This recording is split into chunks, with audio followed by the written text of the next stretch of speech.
Eu sempre soube que o amor na minha família tinha um preço. Eu só não sabia o valor exato até aquela noite de Natal. A cena era a mesma de todos os anos. O Chester dourado na mesa, a toalha bordada que minha mãe, Vera, só usava em ocasiões especiais, e o silêncio passivo do meu padrasto, Roberto, que sempre parecia mais interessado no fundo do seu copo de vinho do que nas conversas. Meu irmão, Marcelo, o eterno projeto de homem, estava no seu lugar de costume, no centro das atenções, mesmo sem dizer nada de útil. Eu era o satélite, orbitando a uma distância segura, presente em corpo, mas com a alma já se preparando para a fuga. A conversa sobre planos para o ano novo começou, e eu, ingenuamente, mencionei que havia vendido minha empresa de software. Antes que eu pudesse explicar meus novos projetos, Marcelo soltou uma risada de escárnio, alta e cortante. "Ah, qual é? Aquela sua empresinha?" Ele disse limpando um canto da boca. "Conseguiu quanto por ela? Uns 20 mil reais para pagar as contas?" O desprezo em sua voz era palpável. Uma arma que ele usava contra mim desde a infância. Roberto não levantou os olhos do prato. Minha mãe me observou sem expressão, esperando minha resposta, como se assistisse a um espetáculo previsível. Naquele momento, uma calma fria tomou conta de mim. Era a calma que vem não da ausência de emoção, mas do controle absoluto sobre ela. Um mecanismo de defesa que aprimorei por 39 anos. Eu olhei diretamente para Marcelo, depois para minha mãe, e mantive meu tom de voz perfeitamente nivelado, sem um pingo de raiva ou de triunfo. Era apenas uma informação, um dado objetivo em um mundo que sempre tratou meus sucessos como notas de rodapé. 700 milhões de reais, eu disse. A frase pairou no ar, densa e pesada, e o universo daquela sala de jantar se partiu. O garfo de Marcelo parou a centímetros de sua boca. Roberto, pela primeira vez na noite, ergueu a cabeça, seus olhos arregalados e fixos em mim. O silêncio que se seguiu não era mais de indiferença, mas de choque puro e absoluto. O som da minha própria respiração pareceu ecoar nas paredes. Eu não disse aquilo para humilhá-los, embora uma parte de mim sentisse uma satisfação sombria. Eu disse aquilo porque era a verdade, e eu estava cansada de viver em uma realidade onde minhas conquistas precisavam ser diminuídas para caber no pequeno mundo deles. A verdade, naquele instante, era uma bomba atômica. Mas a verdadeira explosão não foi o número. Foi a reação no rosto da minha mãe. Por uma fração de segundo, vi a incredulidade. Mas ela foi rapidamente substituída por algo muito mais revelador. Algo que eu nunca tinha visto direcionado a mim. Um interesse súbito, intenso, quase predatório. Seus olhos não brilhavam de orgulho pela filha que construiu um império do zero. Brilhavam com o reflexo de cifrões. Era um olhar de cálculo, de reavaliação. Em tempo real, eu a vi me recalcular. Transformar a filha invisível em um ativo financeiro valioso. A indiferença que me feriu por toda a vida se desfez para dar lugar a uma ganância transparente e grotesca. Naquele instante, a última e frágil esperança que eu alimentava, a de que um dia ela me veria de verdade, morreu. Eu entendi, com uma clareza que doía fisicamente, que para ela eu não era uma pessoa, era um recurso. Meu valor não estava em quem eu era, mas no que eu tinha acabado de me tornar aos olhos dela. Um caixa eletrônico ambulante com o qual ela não contava. A dor foi imensa, mas curiosamente libertadora.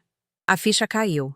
A busca por aprovação, a necessidade de ser vista, tudo aquilo se evaporou junto com o aroma do peru assado. Uma tristeza profunda, a dor de uma vida inteira de migalhas emocionais, se solidificou dentro de mim e se transformou em uma determinação de aço. Eu não precisava mais deles. Eu nunca precisei, mas agora eu finalmente sabia disso. A filha que eles ignoraram havia se tornado a mulher que eles não podiam mais alcançar. Terminei meu jantar em silêncio, educadamente, enquanto eles ainda processavam a informação, trocando olhares confusos e gananciosos. Com a desculpa de uma reunião de negócios cedo no dia seguinte, levantei-me antes da sobremesa. Ninguém protestou. Eles estavam ocupados demais refazendo as contas de suas próprias vidas, agora que sabiam das minhas. Ao sair pela porta daquela casa pela última vez como a filha que eles conheciam, uma única certeza me guiava. A guerra não seria declarada com gritos, mas com o silêncio cirúrgico das minhas próximas ações. É impressionante como uma vida inteira de dinâmicas tóxicas pode ser redefinida em uma única noite, não acha? Se você já chegou a um ponto de ruptura semelhante, talvez queira acompanhar os próximos passos desta jornada. Aquela noite de Natal não foi um raio em céu azul. Foi o último tijolo de um muro que minha família construiu ao meu redor durante toda a minha vida. Um tijolo que finalmente me permitiu ver a paisagem do outro lado. Para entender a frieza da minha decisão, é preciso entender a arquitetura dessa prisão emocional. Minha mãe, Vera, sempre foi a rainha de um reino pequeno e desequilibrado. Nesse reino, meu irmão Marcelo era o príncipe herdeiro, nascido para receber, e eu, a filha mais velha, era a serva produtiva, nascida para prover. Roberto, meu padrasto, cumpria o papel do conselheiro silencioso, cuja inércia era a força que mantinha o trono de Vera intacto. Ele nunca intervinha, nunca questionava. Seu silêncio não era paz, era consentimento. E eu, por quase 40 anos, aceitei meu lugar nesse sistema, acreditando que se eu trabalhasse duro o suficiente, se eu fosse bem-sucedida o suficiente, um dia o amor deles deixaria de ser condicional. A revelação dos 700 milhões não criou o problema. Apenas iluminou, com uma luz nuclear, a verdade que sempre esteve ali, nas sombras. Desde cedo, aprendi a ser autossuficiente não como uma virtude, mas como um mecanismo de sobrevivência. O rótulo que me deram era o de aquela que se virou sozinha. Para o mundo exterior, isso soava como um elogio, um atestado da minha força e independência. Mas dentro das paredes da nossa casa, era um código, uma justificativa para a negligência. Se eu tirava notas altas, era porque eu era inteligente e não precisava de ajuda com a lição. Se eu ganhava uma bolsa de estudos, era porque eu tinha sorte e não precisava de apoio financeiro. Se eu abria minha primeira empresa aos 28 anos, era porque eu era ambiciosa e não precisava de incentivo emocional. Cada conquista minha se tornava mais um motivo para eles se afastarem, para focarem suas energias e recursos no projeto Marcelo, o filho que, por nunca dar certo, sempre precisava mais. Eu não era a filha forte. Eu era a filha conveniente. Aquela cuja ausência de necessidades liberava todos para cuidarem do poço sem fundo que era o meu irmão. O exemplo mais doloroso dessa dinâmica aconteceu no dia da minha formatura. Eu estava me formando com louvor em engenharia de computação pela PoliUSP, um dos cursos mais difíceis do país. Era o ápice de 5 anos de sacrifício, de noites sem dormir, de uma dedicação que me consumiu por completo. Eu enviei os convites com meses de antecedência, sonhando com a foto clichê. Eu de beca, segurando o diploma, com minha família orgulhosa ao lado. Mas na noite da cerimônia, os assentos que reservei para eles permaneceram vazios. Liguei, preocupada, pensando que algo grave havia acontecido. A resposta da minha mãe, dita em um tom casual que cortou mais fundo do que qualquer grito, foi: "Ah, querida, desculpe. O Marcelo está tendo um dia péssimo, a namorada terminou com ele e nós não podíamos deixá-lo sozinho." Naquele momento, no meio do auditório lotado, o peso do meu diploma pareceu insignificante. Meu maior triunfo acadêmico, o resultado de anos de esforço, valia menos do que um término de namoro do meu irmão. Aquele auditório se tornou o palco da minha primeira grande epifania. A ausência deles não foi um esquecimento, foi uma declaração. Eles estavam me dizendo, da forma mais clara possível, que meu sucesso era irrelevante no ecossistema emocional da nossa família. A dor de Marcelo, por menor que fosse, sempre teria prioridade sobre a minha alegria, por maior que ela fosse. Naquela noite, algo em mim se quebrou e se solidificou de uma forma diferente. A garota que buscava aprovação começou a morrer, e em seu lugar, nasceu a mulher que entendeu que teria que construir seu próprio pódio, porque ninguém jamais estenderia um tapete vermelho para ela. Parei de contar minhas vitórias para eles. Não por mágoa, mas por pura economia de energia emocional. Era inútil apresentar um troféu para quem só tinha olhos para as feridas do outro filho. Eu internalizei a lição. Meu valor não seria medido por eles. Então eu mesma teria que defini-lo, em silêncio e à distância. Anos depois, o padrão se repetiu, mas desta vez com uma camada financeira. Minha empresa de software, ainda nos estágios iniciais, ganhou um prêmio internacional de inovação. Foi um marco, uma validação externa que me deu a confiança para buscar investidores maiores. Meu primeiro instinto, um resquício da filha que ainda existia em mim, foi ligar para minha mãe e compartilhar a notícia. A resposta dela foi um resumo perfeito da nossa relação. "Que bom, querida", ela disse, com o mesmo entusiasmo que se usa para comentar sobre o tempo. Houve uma pausa, e antes que eu pudesse descrever a importância do prêmio, ela emendou, sem qualquer transição. "Mas então, o Marcelo precisa de dinheiro de novo para o IPVA do carro. Você não teria como ajudar?" A velocidade com que minha conquista foi transformada em uma oportunidade para resolver um problema do meu irmão foi estonteante. Eu não era a filha vitoriosa. Eu era a solução financeira em potencial para o filho problemático. Essa conversa sobre o IPVA foi um ponto de virada sutil, mas profundo. Ali, eu entendi que o tratamento desigual não era apenas emocional, era também pragmático e financeiro. Os vários negócios falidos de Marcelo, uma cafeteria gourmet que durou 6 meses, uma startup de entregas que nunca saiu do papel, uma tentativa de ser trader que só gerou dívidas, eram sempre enquadrados como investimentos ou experiências de aprendizado, financiados sem questionamento por Vera e Roberto. O dinheiro gasto com ele era visto como um fomento ao seu potencial. Já o meu dinheiro, conquistado com meu próprio suor e risco, era tratado como um recurso familiar excedente, uma espécie de fundo de emergência disponível para cobrir os rombos que ele deixava. Eles não investiam em mim, mas se sentiam no direito de colher os frutos do meu trabalho. A injustiça era sistêmica. Os fracassos dele eram subsidiados, e os meus sucessos, taxados. Portanto, quando eu anunciei os 700 milhões de reais naquela mesa de Natal, o olhar que vi no rosto da minha mãe não era novo. Era apenas a versão mais pura e desinibida de um olhar que ela sempre me lançou. Era o mesmo olhar calculista de quando pediu dinheiro para o IPVA, mas agora amplificado por uma quantia que ela mal conseguia compreender. A diferença é que antes, a exploração era velada, disfarçada de ajuda familiar. Naquela noite, com o choque do número, a máscara caiu. A ganância se sobrepôs a qualquer resquício de instinto maternal. A negligência de décadas, o favoritismo descarado, as celebrações ignoradas. Tudo aquilo não eram falhas ou descuidos. Eram a manifestação de uma crença fundamental.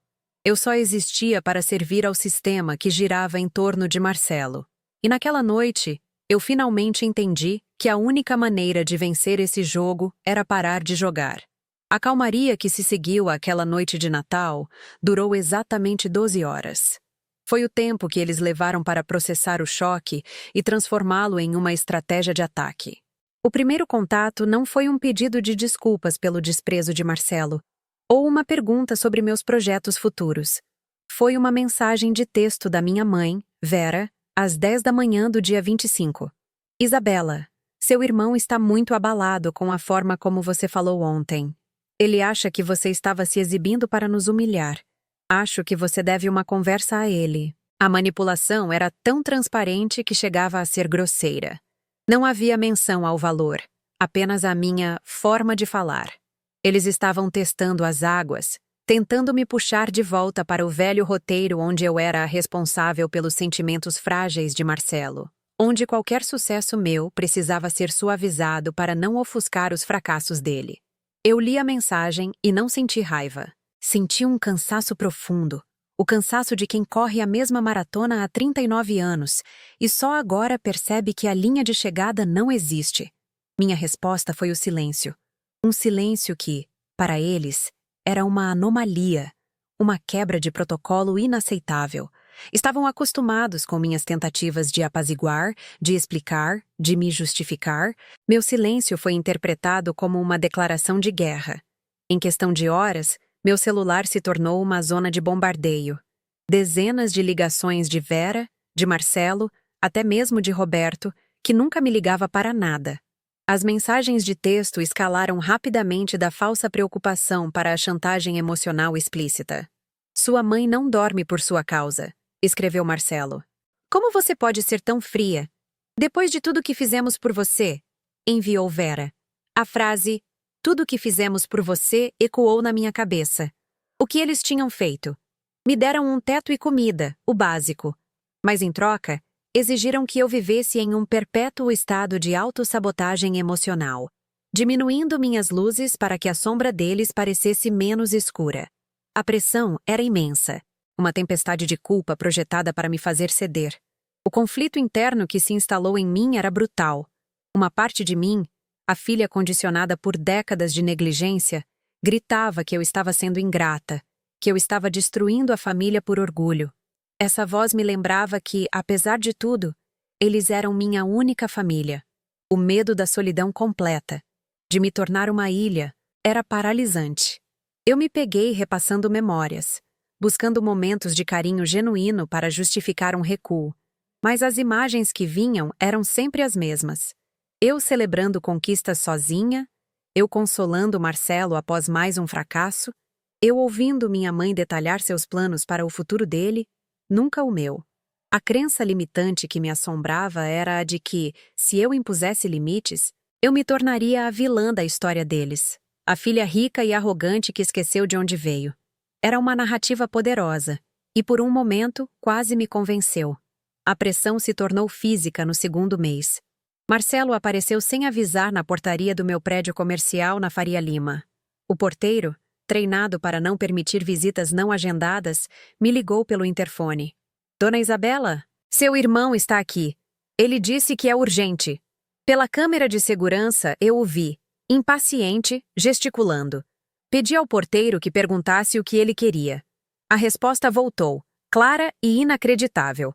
Ele disse que tem uma ideia de negócio genial e precisa de um capital inicial de R$1 milhão para começar. A audácia era de tirar o fôlego. Ele não veio pedir desculpas. Ele não veio tentar entender. Ele veio cobrar sua parte de uma fortuna que ele havia desprezado poucas semanas antes. Aquele pedido não era sobre um negócio. Era sobre reafirmar seu direito sobre mim, sobre meus recursos. Era a manifestação mais pura da dinâmica que nos definiu. Eu produzo, ele consome. Naquele instante, a voz da culpa dentro de mim se calou, substituída por uma clareza gelada. A recusa em recebê-lo foi o ponto de não retorno. A partir dali, a estratégia deles mudou. Se não podiam me alcançar diretamente, tentariam me encurralar através da opinião dos outros. Vera começou uma campanha de difamação sistemática com a família estendida. Tios e primos com quem eu mal falava começaram a me ligar. O roteiro era sempre o mesmo, ensaiado por ela. Sua mãe está muito doente. Isabela. Ela está sofrendo muito com esse seu afastamento, dizia uma tia. O dinheiro subiu à sua cabeça? Você não pode abandonar sua família assim, acusava um primo. Eles pintavam um quadro em que eu era a agressora e Vera, a mãe desolada e vítima da minha frieza. Cada ligação era um novo golpe, uma tentativa de me isolar socialmente e me forçar a voltar ao rebanho por vergonha. Era uma tática de cerco, projetada para me quebrar psicologicamente, para me fazer duvidar da minha própria percepção da realidade. Minha defesa foi a consistência e a frieza. Para cada parente que ligava, eu repetia a mesma frase, com a voz calma e firme. Isso é um assunto particular da nossa família. Agradeço a preocupação, mas peço que respeitem minha privacidade. Eu não dava detalhes. Não me defendia das acusações. Não demonstrava emoção. Essa ausência de reação os desarmava. Eles esperavam lágrimas, raiva, uma briga que pudessem usar como munição. Ao lhes dar um muro polido e impenetrável, eu lhes negava o drama do qual se alimentavam. Mas por dentro, cada chamada era exaustiva. Eu me sentia como se estivesse em um tribunal permanente, sendo julgada por um crime que não cometi, por pessoas que não conheciam 1/10 da história. A solidão se aprofundou. Eu estava certa da minha decisão, mas o peso de ser o problema aos olhos de todos era esmagador. A pressão máxima veio em uma noite de insônia, na terceira semana da campanha de difamação. Eu estava revisando e-mails de trabalho às 3 da manhã, quando meu celular tocou. Era um número desconhecido. Atendi, e era a voz chorosa de uma tia-avó, uma senhora de 80 anos, dizendo que Vera havia ligado para ela afirmando estar com uma doença grave e que eu me recusava a visitá-la. Aquilo foi o limite. Usar a saúde, mesmo que de forma mentirosa, e a fragilidade de uma idosa para me manipular foi um ato de uma baixeza que eu não julgava possível. Naquele momento, eu entendi que não havia fundo para o poço deles. Eles iriam mentir, manipular e destruir qualquer coisa ou qualquer um para restaurar o controle sobre mim. A paz que eu buscava não viria com o tempo ou com a distância. Permanecer passiva, apenas bloqueando e ignorando, não era uma estratégia sustentável. Era apenas adiar o inevitável. Eu percebi que meu silêncio, que eu via como uma forma de poder, estava sendo interpretado por eles como um espaço vazio a ser preenchido com suas próprias narrativas venenosas. Eles não iriam parar. Nunca. A única solução não era mais me defender, mas sim construir uma barreira legal, uma fronteira incontestável que eles não pudessem cruzar. A filha que evitava conflitos precisava morrer de vez para dar lugar à mulher que entendia que certas guerras não são escolhidas, são impostas. A decisão de agir de forma definitiva, de usar as ferramentas do mundo real, advogados, documentos, a lei, para proteger meu mundo interior, se solidificou naquela madrugada. Não era mais sobre preservar a mim mesma, era sobre garantir o meu direito de existir em paz. É impressionante como a busca pela tranquilidade pode nos empurrar para a linha de frente de uma batalha que nunca quisemos lutar, não é mesmo? Se você já se sentiu nesse beco sem saída, talvez queira continuar aqui para ver como essa muralha foi erguida. Desliguei o telefone e o silêncio do meu apartamento na Faria Lima pareceu pesar toneladas. A voz trêmula da minha tia-avó, manipulada pela mentira de uma doença inventada pela minha mãe, foi a gota d'água que transbordou uma represa que eu nem sabia que ainda existia dentro de mim. Naquele instante, a dor da traição e o cansaço da perseguição se fundiram em algo novo, algo duro e frio como obsidiana. Eu entendi, com uma clareza que me assustou, que eles não tinham limites. Não havia um ponto em que a decência ou o bom senso os faria parar. Para restaurar o controle sobre mim e meu dinheiro, eles estavam dispostos a usar a fragilidade de uma idosa, a mentir sobre a própria saúde, a incendiar a reputação de quem quer que fosse. Eles não eram uma família disfuncional buscando se reconectar. Eram uma corporação predatória, tentando reaver um ativo que escapou. E a única forma de lidar com predadores não é tentar argumentar ou se esconder. É construir uma jaula. Naquela madrugada, eu enterrei a filha que eu fui. Eu fiz um funeral silencioso para a garota que esperava um telefonema no dia da formatura, para a jovem que ansiava por um parabéns sincero, para a mulher que ainda nutria, no canto mais secreto do coração, a esperança de que um dia sua mãe a enxergaria. Essa esperança era a minha maior fraqueza. Era a brecha na minha armadura pela qual eles sempre conseguiam me atingir com suas flechas de culpa e chantagem. Eu chorei por essa perda, não por eles, mas por mim. Chorei pela ilusão de um amor que nunca existiu da forma que eu precisava. E quando as lágrimas secaram, a tristeza deu lugar a uma resolução inabalável. O luto havia terminado. A necessidade de aprovação, que foi o motor oculto de tantas das minhas concricas, simplesmente se extinguiu. Eu não precisava mais do amor deles. Eu precisava sobreviver a ele.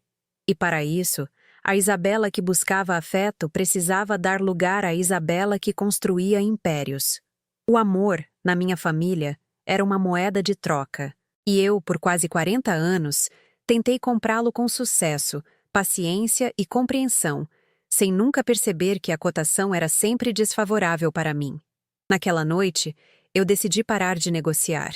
Se eles me viam como um recurso financeiro, um conjunto de números em uma planilha, então eu passaria a tratá-los da mesma forma, como um risco a ser mitigado, uma variável descontrolada que ameaçava a estabilidade do meu bem mais precioso, que não eram os 700 milhões, mas a minha paz de espírito. Eu tirei a emoção da equação, abandonei a linguagem da mágoa e adotei a linguagem da estratégia. Eu não era mais uma filha ferida. Eu era a CEO da minha própria vida. E minha família havia se tornado um problema de gestão de crise que exigia uma solução corporativa, clara, documentada e juridicamente vinculativa. Eu decidi falar a única língua que eles, no fundo, respeitavam, a língua do poder e das consequências irreversíveis. Meu objetivo não era vingança. Vingança é uma emoção quente, caótica, e eu buscava o oposto. Meu objetivo era a ordem. Era a criação de uma fronteira inviolável, um perímetro de segurança ao redor da minha vida que nenhuma manipulação, nenhuma mentira, nenhuma visita surpresa pudesse penetrar. Eu não queria que eles sofressem. Eu queria que eles se tornassem irrelevantes. Queria chegar ao ponto em que suas ações não gerassem mais nenhuma reação em mim. Nem dor, nem raiva, apenas o silêncio de uma notificação bloqueada. A dignidade, para mim, não estava em vencer uma discussão ou provar que eu estava certa. Estava no direito de não ter que participar da discussão. A decisão, portanto, não era sobre cortar laços, mas sobre formalizá-los nos meus próprios termos, transformando a relação familiar implícita e abusiva em um conjunto de regras explícitas e intransponíveis. Eu iria construir uma fortaleza, não para mantê-los do lado de fora, mas para garantir que eu pudesse finalmente viver em paz do lado de dentro. Eram 4h17 da manhã quando peguei meu celular. A cidade de São Paulo era um mar de luzes silenciosas lá fora. Meu dedo pairou sobre o contato de Luísa Almeida, minha advogada. Por anos, ela foi minha principal aliada no mundo dos negócios. Uma mulher brilhante que me ajudou a navegar por fusões, aquisições e contratos complexos. Nossa relação sempre foi estritamente profissional. Mas naquele momento, eu precisava de sua mente estratégica para o campo de batalha mais pessoal da minha vida. Eu disquei. Ela atendeu no segundo toque, sua voz sonolenta, mas alerta. Isabela, aconteceu alguma coisa? Minha resposta foi calma, sem um traço do turbilhão que me consumiu horas antes. Luísa, bom dia. Desculpe o horário, preciso de você. Não é sobre a empresa, é um assunto privado. Preciso que você se torne meu único ponto de contato com a minha família, a partir de hoje. Houve uma pausa do outro lado da linha. E então, a voz dela voltou, já profissional e focada. Entendido. Me encontre no escritório às 8. Depois que desliguei pela primeira vez em meses, o nó no meu estômago se desfez. A ansiedade que me acompanhava como uma sombra desde a noite de Natal simplesmente se dissipou, substituída por uma calma profunda e gélida. Era a calma que precede a execução de um plano bem traçado. Não havia mais dúvida. Não havia mais conflito interno. Havia apenas um caminho a seguir. Uma série de passos lógicos e necessários que eu executaria com a mesma precisão que usei para construir minha empresa. Eu não estava mais reagindo aos ataques deles. Eu estava finalmente no controle da narrativa. Eu me levantei e fui até a janela, observando o dia começar a nascer sobre a cidade. O céu passava do roxo escuro para um cinza pálido. A guerra não havia acabado, mas eu finalmente tinha escolhido minhas armas. E elas não seriam gritos ou lágrimas. Seriam documentos, notificações e a força silenciosa e implacável da lei. Às 8 da manhã, eu estava sentada na sala de reuniões de Luísa Almeida, um ambiente de vidro e aço com vista para a cacofonia silenciosa da Avenida Brigadeiro Faria Lima. O café que sua secretária me serviu permanecia intocado. Luísa entrou, impecável em seu terninho cinza, a personificação da competência que eu tanto admirava. Ela não perdeu tempo com formalidades. O que aconteceu, Isabela? Eu respirei fundo, organizando os últimos 39 anos em uma narrativa concisa e objetiva, desprovida de autocomiseração. Expliquei a dinâmica familiar, A noite de Natal, a escalada do assédio, a ligação da minha tia-avó. Eu não apresentei um drama familiar. Apresentei um caso. Ao final, olhei diretamente em seus olhos e disse: eu não quero mais ser acessível. Quero que você altere seu mandato. A partir de hoje, você não é mais minha advogada corporativa. Você é meu escudo. Quero que se torne o único e exclusivo ponto de contato entre mim e eles. Quero que você construa um muro legal ao meu redor. Luísa ouviu tudo em silêncio, seus dedos entrelaçados sobre a mesa de mogno.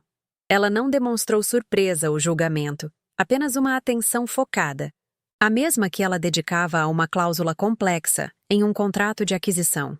Quando terminei, ela permaneceu em silêncio por um longo minuto, seus olhos analisando não a minha dor, mas a minha resolução. Finalmente, ela assentiu, um movimento curto e decisivo.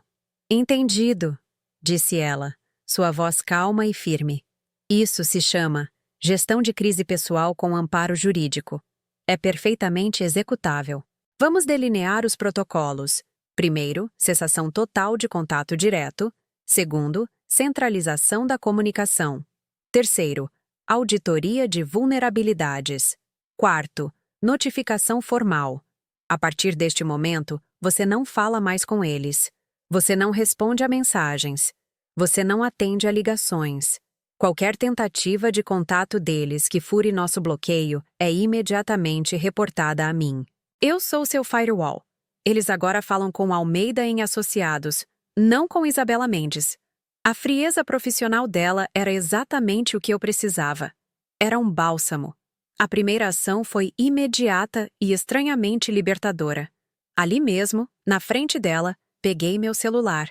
Abri minha lista de contatos, um ato que eu havia adiado por semanas, temendo a finalidade do gesto. Encontrei o nome, Mãe. Meu dedo pairou sobre a opção bloquear este chamador. Por uma fração de segundo, uma vida inteira de condicionamento gritou dentro de mim. A filha obediente, a pacificadora, a que engolia sapos para manter uma paz precária. Ignorei-a. Pressionei o botão. A confirmação apareceu na tela. Senti um alívio físico, como se um peso que eu carregava nos ombros há décadas tivesse simplesmente se desintegrado. Em seguida, fiz o mesmo com o número de Marcelo e, por último, o de Roberto. 3 toques na tela, encerrando 39 anos de acesso irrestrito à minha paz. Era um ato digital, mas o significado era analógico, visceral. O primeiro tijolo do meu muro havia sido assentado, e o silêncio que se seguiu no meu celular foi o som mais bonito que eu já tinha ouvido. O passo seguinte foi criar o que Luísa chamou de canal de comunicação controlado. Minha assistente pessoal, Carla, foi instruída a ativar um novo número de telefone comercial, um que seria usado exclusivamente para assuntos que exigissem um registro formal. Este número seria fornecido a eles na notificação. Carla, uma mulher de uma eficiência e discrição admiráveis, foi informada sobre o protocolo. Qualquer contato vindo da minha família deveria ser transcrito, datado e encaminhado diretamente para o e-mail de Luísa, sem passar por mim. A resposta, se houvesse, viria do escritório de advocacia. Eu estava me removendo completamente da linha de frente. Eles não teriam mais acesso à minha voz, às minhas reações, à minha energia. Qualquer tentativa de manipulação emocional morreria na caixa de entrada de uma assistente, transformada em um anexo de PDF impessoal. Eu não estava apenas bloqueando o acesso deles. Estava criando uma burocracia, um labirinto administrativo projetado para exaurir o drama e a urgência que eles tanto usavam como arma. Enquanto Luísa preparava a parte legal, minha tarefa era a auditoria de vulnerabilidades. Passei os dias seguintes mergulhada em extratos bancários, contratos antigos e documentos guardados. Meu objetivo era caçar e exterminar qualquer vestígio de vínculo financeiro que pudesse ser explorado.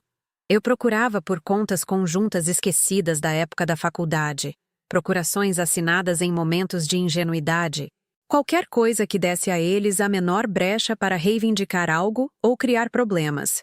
Contratei uma empresa de contabilidade forense para fazer uma varredura completa. Era um processo metódico, frio e caro, Mas cada real gasto era um investimento na minha tranquilidade futura. Eu estava tratando minha própria vida com a mesma diligência que dedicaria à aquisição de uma empresa. Analisando todos os ativos, passivos e, principalmente, os riscos. E o maior risco, eu agora entendia, não estava no mercado financeiro, mas no meu próprio sangue.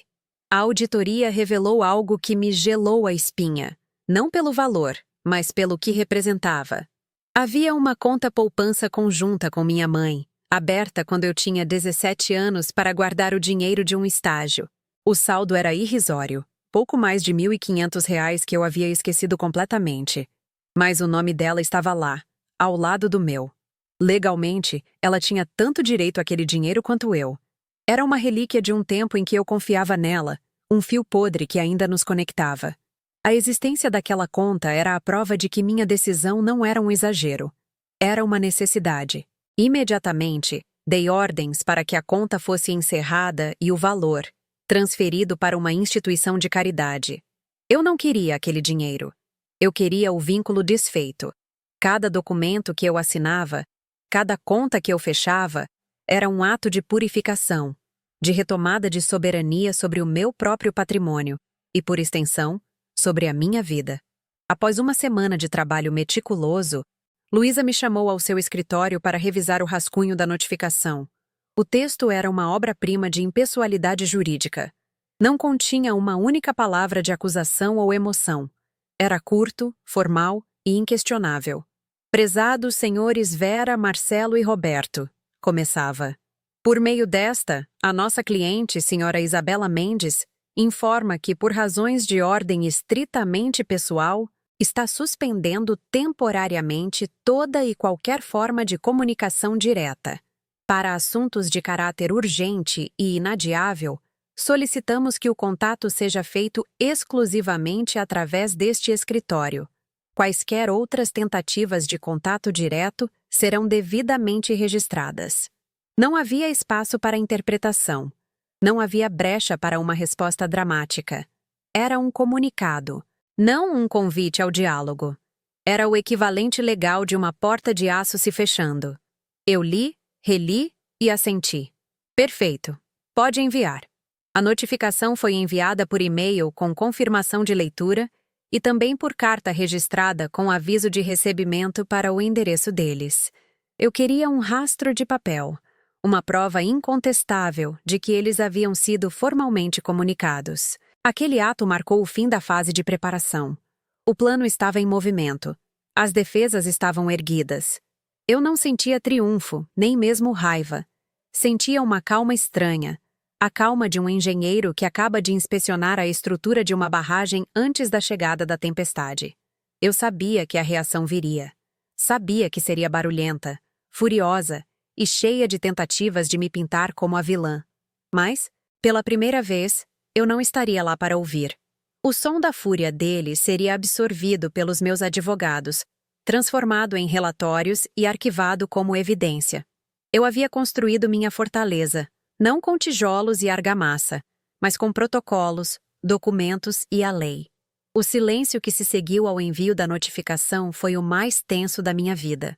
Eu sabia que não era paz. Era o ar sendo sugado para dentro dos pulmões antes de um grito.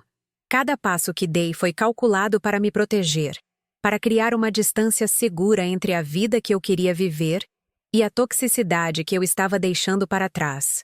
Foi um processo exaustivo, mas necessário. Construir esses muros não foi um ato de ódio, mas o maior ato de amor próprio que eu já havia cometido.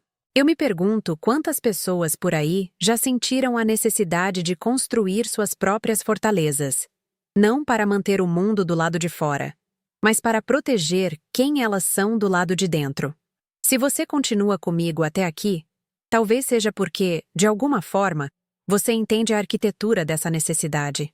A decisão de ir à festa de 65 anos do meu padrasto, Roberto, não foi impulsiva. Foi um movimento calculado. A última peça de um xadrez que eu vinha jogando sozinha há meses. O convite não veio da minha mãe, mas da irmã de Roberto, uma tia com quem eu mantinha um contato cordial e distante. Aceitar era uma forma de demonstrar que eu não estava me escondendo, Que a narrativa de filha ingrata e reclusa que Vera espalhava era falsa. Mas eu não fui sozinha. Ao meu lado, discreta e elegante em um vestido preto, estava Luísa Almeida. Eu a apresentei a quem perguntava como minha sócia. Ninguém desconfiou que sua presença ali não era social, mas estratégica. O restaurante nos jardins era sofisticado, com mesas bem espaçadas e uma iluminação suave. Um palco perfeito, público o suficiente para ter testemunhas, íntimo o suficiente para que cada palavra dita em voz alta ecoasse com o peso de uma sentença. Eu estava calma, sentindo o tecido do meu vestido, o gelo no meu copo. Eu não estava ali para celebrar. Estava ali para encerrar. Eles não demoraram. Eu havia acabado de cumprimentar meu padrasto, um ato de formalidade fria, quando os vi se aproximando. Vera e Marcelo, uma frente unida de vitimização e agressividade. Minha mãe, com os olhos já marejados, começou seu teatro antes mesmo de chegar à mesa, garantindo que os parentes mais próximos pudessem ouvir. Isabela, minha filha. Sua voz era um lamento ensaiado, alto e patético. O que nós te fizemos para você fazer isso com a gente? Todo mundo está olhando. Era a sua arma de sempre. A vergonha pública, a tentativa de me encurralar com o julgamento alheio. Marcelo, um passo atrás dela, completou o ataque, sua voz baixa e cheia de um ressentimento que vibrava no ar. Para de agir como se você fosse melhor que a gente. Esse dinheiro também é nosso. Nós somos sua família. A frase dele, a reivindicação de posse sobre o fruto do meu trabalho, foi a confirmação final. Eles não viam uma filha ou uma irmã. Viam um prêmio de loteria que lhes pertencia por direito de sangue. Minha resposta foi a mais poderosa que eu poderia dar. O silêncio. Eu não movi um músculo. Mantive meu olhar fixo neles, sem raiva, sem medo, apenas com uma neutralidade que parecia desconcertá-los mais do que qualquer grito. Meu silêncio criou um vácuo, e foi nesse vácuo que Luísa se moveu. Ela se levantou da cadeira, um movimento fluido e sem pressa, e se posicionou ao meu lado. Sua calma era um contraponto gritante ao descontrole deles. Ela não olhou para mim. Seus olhos estavam fixos em Vera e Marcelo, com a impessoalidade de uma oficial de justiça. A dinâmica da cena mudou instantaneamente. Não era mais um confronto familiar. Havia uma autoridade ali que eles não reconheciam, mas sentiam. O poder estava visivelmente escorrendo das mãos deles, atraído pela gravidade da presença calma e profissional de Luísa. Eles pararam de falar, esperando, confusos. A plateia de parentes, antes cúmplice do drama de Vera, agora assistia com uma curiosidade apreensiva. O roteiro deles havia sido interrompido. Luísa estendeu a mão, não para um aperto de mão, mas para entregar um envelope azul, de papel grosso e oficial. O gesto foi preciso, sem hesitação. Ela o ofereceu a Vera, que recuou como se o papel queimasse. Marcelo o pegou, com uma agressividade confusa. E então, Luísa falou. Sua voz não era alta, mas cortou o murmúrio do restaurante com a precisão de um bisturi. Senhora Vera, senhor Marcelo, esta é uma notificação de medida protetiva de urgência por assédio continuado. Qualquer nova tentativa de contato, seja pessoal, digital ou através de terceiros, resultará em consequências criminais. Cada palavra era perfeitamente articulada. Assédio continuado. Consequências criminais. Eram termos de um mundo que eles não controlavam. Um mundo de regras e leis que não se importava com laços de sangue ou chantagem emocional. O choque no rosto deles foi absoluto, uma mistura de incredulidade e humilhação pura. O envelope azul em suas mãos não era mais um pedaço de papel. Era um muro. Um silêncio mortal caiu sobre aquela parte do restaurante. As conversas nas mesas próximas cessaram. Os olhares de tios, primos e amigos da família, que antes eram de pena por Vera ou de reprovação por mim, agora estavam fixos neles, reavaliando tudo. Eles haviam acabado de testemunhar a agressividade de Marcelo e o lamento público de Vera. A entrega do documento, naquele contexto, não pareceu um ato de crueldade da minha parte, mas uma consequência lógica e inevitável das ações deles. A validação externa foi instantânea e brutal. A narrativa que minha mãe construiu por meses, a de uma mãe sofredora abandonada por uma filha rica e insensível, desmoronou em segundos. Ali, sob as luzes do restaurante, eles foram expostos não como vítimas, mas como o que realmente eram: agressores. E a prova não era a minha palavra contra a deles, era um documento oficial, com o selo da justiça. O poder, naquela noite, não apenas mudou de mãos, ele se transferiu de forma definitiva e irreversível. A autoridade que minha mãe sempre exerceu sobre mim, baseada na culpa e na obrigação familiar, foi pulverizada. A ameaça velada de Marcelo, de que ele tinha direito sobre minha vida, foi neutralizada pela ameaça real da lei. Eles não tinham mais acesso a mim. Qualquer movimento que fizessem seria monitorado, documentado e, se necessário, punido. Eu não precisei levantar a voz. Não precisei me defender. Eu deleguei a minha defesa à estrutura mais impessoal e poderosa que existe: o sistema legal. Eles queriam que eu jogasse o jogo sujo da emoção. Eu respondi movendo as peças em um tabuleiro completamente diferente.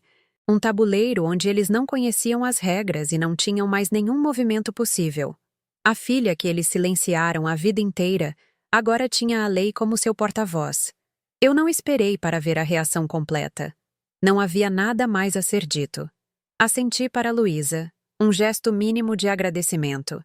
Peguei minha bolsa e, juntas, caminhamos em direção à saída, passando pelas mesas silenciosas. Ninguém ousou nos parar. Meu passo era firme, minhas costas retas. Ao sair para o ar fresco da noite paulistana, eu não senti euforia ou um desejo de vingança satisfeito. Senti algo muito mais profundo e raro. Paz. Uma paz absoluta. A serenidade de uma guerra que finalmente havia terminado, não com uma explosão, mas com o clique silencioso de uma porta se fechando para sempre. A filha que eles criaram para servir havia construído seu próprio reino. E naquela noite, finalmente havia baixado a ponte levadiça, garantindo que ninguém nunca mais invadiria seus muros sem permissão. A justiça não foi um sentimento quente. Foi a ausência fria e bem-vinda de medo. Hoje, meses depois daquela noite no restaurante, o silêncio no meu apartamento na Faria Lima tem uma qualidade diferente. Não é mais o silêncio da solidão ou da contenção, mas o silêncio da soberania. Não houve celebração após o confronto, nem uma explosão de alívio catártico.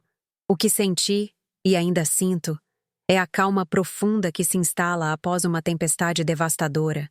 Perdi a minha família. Mas a verdade é que eu nunca a tive da forma que uma filha merece. O que eu perdi, de fato, foi a esperança dolorosa e infantil de que um dia eles mudariam, de que o amor deles deixaria de ser uma transação. Eu fiz o luto por essa ilusão, e foi um luto necessário. Chorei pela garota que esperou em vão em uma formatura, não pelos adultos que se recusaram a amá-la de graça. A perda foi real, mas o que ela abriu espaço para construir foi infinitamente mais valioso. A ferida cicatrizou, e no lugar dela não há um vazio, mas um terreno firme onde eu finalmente pude construir a minha própria casa emocional. A paz que eu conquistei é algo tangível.